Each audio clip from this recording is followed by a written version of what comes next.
वाह, स्वागत है आप सबका एक और नए ब्लॉग में। अब नहीं तो कब ट्रैवल ब्लॉग्स में आपका बहुत बहुत स्वागत है। कुछ अलग दिख रहा है। पहुंच चुका हूं मैं उज़्बेकिस्तान। इस वीडियो में मैं जो आपको बात बताने वाला हूं, उज़्बेकिस्तान इमिग्रेशन, कज़ाकिस्तान इमिग्रेशन, कैसे बॉर्डर में आप पहुंच सकते हो, ये बहुत ज़्यादा इम्पोर्टेंट होने वाला है। क्योंकि कज़ाकिस्तान से उज़्बेकिस्तान लैंड बॉर्डर क्रॉसिंग करके आप अपना फ़्लाइट का चार्जेस बचा सकते हो। लेकिन इसमें कुछ दुविधा ज़रूर आएगी जो मैं आपको बताने वाला हूँ। करेंसी एक्सचेंज मैंने कराया है अभी, उसके बारे में बताने वाला हूँ। बैंक के अंदर मुझे क्या मालूम चला वो भी आपको बताऊँगा। तो सबसे पहले, अगर आप अलमाती से उज़्बेकिस्तान आना चाहते हो तो वो पॉसिबल है। ट्रेन आएगी सारिया गश। जो ट्रेन का वीडियो मैंने बनाया था, कज़ाकिस्तान ट्रेन वीडियो, वही ट्रेन सारिया गश आती है। 11 बजे मैं पहुंचा था शिमकेंट। वहाँ से और 5 घंटे का रास्ता है सारिया गश, एग्जैक्टली ताशकेंट बॉर्डर पे। और हाँ, उज़्बेकिस्तान बॉर्डर क्रॉस करने के बाद आपके साथ क्या होगा वो भी मैं आपको बहुत इंपॉर्टेंट है। जिस तरह से झपट्टा मारा था लोगों ने मेरे ऊपर, वो मैं आपको बताने वाला हूँ इस वीडियो में जी। तो आते हैं बात ट्रेन के ऊपर। ट्रेन से भी आप आ सकते हो एग्जैक्टली बॉर्डर सारिया गश सिटी करके, या टाउन जो भी बोलो आप, वहाँ तक आप आराम से पहुँच जाओगे। 4 बजे ट्रेन पहुँचेगी सारिया गश। अब अगर आप शिमकेंट में उतरे हो, जिस तरह से मैं उतरा था, एक वीडियो मैंने शिमकेंट का ही बनाया है। शिमकेंट में अगर आप उतरे हो तो याद रखिएगा, आपको लेना पड़ेगा शेयर्ड टैक्सी।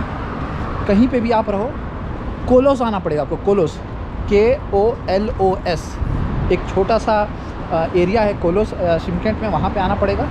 फिर जिस डायरेक्शन में आप कोलोस बस स्टॉप घुसे हो ना, उसके अपोजिट डायरेक्शन में जा कर के राइट साइड में शेयर टैक्सी के बहुत सारे लोग मिलेंगे आपको। वो 1000 टेंगा लेंगे, याद रखिएगा। मेरे से 1500 टेंगा लिया गया था, लेकिन मुझे बाद में मालूम चला कि 1000 टेंगा में भी होता है काम। उज़्बेकिस्तान के ताशकेंट शहर में फ़िलहाल मैं हूँ। अच्छा लग रहा है, वेदर यहाँ अच्छा है, काफ़ी अच्छा है। कज़ाकिस्तान से तो भाई बहुत अच्छा वेदर है फ़िलहाल। हाँ, तो मैं बता रहा था आपको, 1000 टेंगे लेंगे। 1 घंटे का सफ़र है। कोशिश कीजिए 9 से 10 बजे के बीच में निकल जाने का। और अगर वो हो सकता है बहुत लोग आपके पास आए, 2000-3000 टेंगे माने, आप साफ साफ बोलिए मैं 1000 से ज़्यादा नहीं दूँगा। हो सकता है अगर नहीं माने तो आप 1500 टेंगे में मान जाइएगा। मुझे मालूम था ऐसे, लेकिन कोई मान नहीं रहा था, तो मैंने बोला भाई चलो निकलते हैं यहाँ से, निकलना इंपॉर्टेंट है। 1 घंटे के बाद जब आप पहुँचोगे, उस दौरान में मेरे पास टेली2 का सिम कार्ड था, जो कि सिर्फ 5 मिनट काम कर रहा था, ज़्यादा काम करेगा नहीं। तो सिम कार्ड के भरोसे रहिएगा मत। दूसरा इंपॉर्टेंट चीज़, जिस भी हॉस्टल या होटल आपने बुक किया है, उसका फ़ोन नंबर का, उसका एड्रेस का फ़ोटो आप खींच करके अपने पास रखिएगा। क्योंकि ये उज़्बेकिस्तान चेक पॉइंट क्रॉस करने के बाद बहुत ज़्यादा इंपॉर्टेंट होने वाला है आपको। इंटरनेट तो काम करेगा नहीं ना। कज़ाकिस्तान जिस तरह से मैं घुसा बॉर्डर चेक पॉइंट में, मेरे कैब में 2 आर्मी के बंदे थे, उन्होंने मुझे बहुत हेल्प किया। मैं वीडियो वहाँ इसलिए नहीं बनाया ना, क्योंकि जो मेरे कैब ड्राइवर थे उन्होंने बोला यहाँ वीडियो नहीं बनाओ, तो इसलिए मैंने बोला छोड़ो भाई, आराम से उज़्बेकिस्तान पहुँच करके क्रॉस करके बनाऊँगा आराम से। हाँ, तो बात आते हैं, जब आप कज़ाकिस्तान एंट्री करोगे तो वहाँ पे तो आपसे कोई घूसगिरी कुछ न होगा नहीं। हाँ, हुआ है मेरे साथ, उज़्बेकिस्तान के एंट्री पे हुआ है, मैं आपको बताऊँगा। आराम से स्टैंप मार दिया जाएगा एग्ज़िट का। देखेंगे वो कि 14 दिन के अंदर आपने किया है कि नहीं, ये सारी चीज़ वो देखेंगे। उसके बाद आता है उज़्बेकिस्तान की बारी। उज़्बेकिस्तान और कज़ाकिस्तान बॉर्डर के बीच में डिस्टेंस ज़्यादा नहीं है, 100 मीटर्स होगा मेरे ख्याल से, 100 मीटर से ज़्यादा नहीं होगा।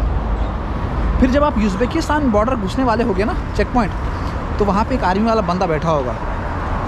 वो मुझसे सलमान खान, शाहरुख खान, पता नहीं क्या क्या बोल रहा था। उसके बाद उसने बोला उज़्बेक सोम। वो पैसे मांग रहा था मेरे से। मैंने बोला भाई देख, ट्रस्ट कर, मेरे पास पैसे नहीं है, जबकि मेरे पास पैसे थे। वो डॉलर उज़्बेक सोम बोल रहा था। मैंने बोला देख भाई, मेरे पास पैसे नहीं है। 5 मिनट हंसा, कुछ बोला, उसके बाद उसने मेरे को जाने दिया। मैं भी निकल गया। मुझे मालूम था कि इसको पैसे देना नहीं है, मेरे को बेवकूफ़ नहीं बनना है यहाँ पे, बेवकूफ़ नहीं बनना है उसको। मैंने जाने दिया। उसके बाद फिर बात आती है हाँ स्टैंपिंग की। जो आप एंट्री करोगे वो आपसे वीज़ा मांगेंगे। मैंने उसको वीज़ा दिया। मेरे को कुछ सवाल जवाब हुआ नहीं, मेरे से कोई भी सवाल जवाब नहीं हुआ। अभी मैटर बाकी है भैया, रुको, असली चीज़ बाकी। हुआ क्या आखिर, वो असली बाकी है अभी। स्टैम्प वगैरह मार दिया उन्होंने, चेक किया वीज़ा अच्छी तरह से, उसके बाद मुझे जाने दिया। क्रॉसिंग करने के बाद ना सिक्योरिटी होता है, सिक्योरिटी में मेरा बैग निकाला गया, मुझे अच्छी तरह से चेक किया गया, बैग में क्या क्या है देखा गया, और वो सूंघ रहे थे, पता नहीं मेरा कपड़ा क्यों सूंघ रहे थे मुझे पता नहीं, लेकिन हाँ मेरा कपड़ा सूंघ रहे थे वो। उसके बाद उन्होंने बोला जाओ। उसके बाद जब आप क्रॉस करोगे ना सिक्योरिटी, जब आप क्रॉस करोगे भाई कम से कम 15 से 20 लोग खड़े होंगे, आपका इंतज़ार कर रहे होंगे कि आओ हम तुम्हें लूटेंगे। मैं आपको बता दूं, उज़्बेकिस्तान बॉर्डर से ताशकंद शहर 4-5 किलोमीटर का रास्ता है, इससे ज़्यादा नहीं है। अगर आपको वो बोलेंगे, अगर नहीं बोलेंगे ही, वो आपसे $20 $30 मांगेंगे। समय के हिसाब से आप कब आ रहे हो, आपको मैक्सिमम $5 से ज़्यादा नहीं जाना है। 11,000 सोम इज़ इक्वल टू $1 होता है। मैंने 50,000 सोम दिया है, तो मतलब $5 से भी कम दिया है, 4.8 $4.5 ऐसे कुछ दिया, और मुझे देना पड़ा। सारे अगर कार वाले निकल जाते ना, मैं वहाँ खड़ा रह जाता। मैंने मतलब आप यकीन करो, बहुत लोग आए भाई, कोई मेरा हाथ पकड़ रहा है, हिंदुस्तान से वो कोई हाथ मिला रहा है, मतलब मुझे कन्विंस करने की कोशिश कर रहा है। वो 2 लाख सोम से 15 लाख में आया, सॉरी 2 लाख से 1.5 लाख में आया, फिर 1.5 लाख से 1 लाख में आया।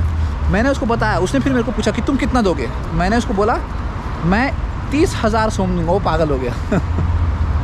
वो बोला कि अरे भाई मजाक मत करो। बोला यार इससे ज़्यादा तो दूंगा नहीं, मुझे मालूम है $3 से ज़्यादा देना नहीं है। ये देखिए एक आर्किटेक्चर यहाँ का, ओह खाली पड़ा है। चलिए हाँ, तो मुझे मालूम था कि मुझे $3 से ज़्यादा देना है नहीं। मैंने पहले ही लोगों से पूछ लिया था। उसके बाद वो माने नहीं। मैंने बोला कि भाई जाने दे, मेरे को बहुत ज़बरदस्ती कर रहे थे भाई लोग, बहुत ज़्यादा ज़बरदस्ती। और वो जब देख लेते हैं ना कि वो फॉरेनर है, तो उज़्बेक सोम नहीं बोलते, वो बोलते डॉलर में आते हैं बात सीधा। तो इस बात का ध्यान रखिएगा, झपट्टागिरी बहुत ज़्यादा होने वाला है बॉर्डर पे। अगर आप लैंड बॉर्डर क्रॉसिंग कर रहे हैं तो होगा। एयरपोर्ट का मुझे आइडिया नहीं है, यहाँ से अगर बाहर निकलूँगा, हाँ यहाँ से मैं एग्ज़िट करूँगा तो मैं आपको ज़रूर बताऊँगा क्या हुआ नहीं हुआ, लेकिन फिर भी ये हालचाल होता है। और मेरा इनिशियल इम्प्रेशन जो था बॉर्डर क्रॉस करने के बाद, वो बहुत पास था यार। पैदल भी आ सकते हो अगर आपके पास सामान कम है, लेकिन अगर आपका हॉस्टल दूर है तो प्रॉब्लम हो जाएगा। तो पैदल ना आएँ, अपना आराम से कैब लेकर के आएँ। उसके बाद जब मैं यहाँ होटल में पहुँचा ना, तो मेरे होटल के बाजू में एक बैंक है। उस बैंक में ना डॉलर एक्सचेंज कराते हैं वो लोग। मैं अंदर गया, डॉलर बहुत लोग एक्सचेंज करा रहे थे।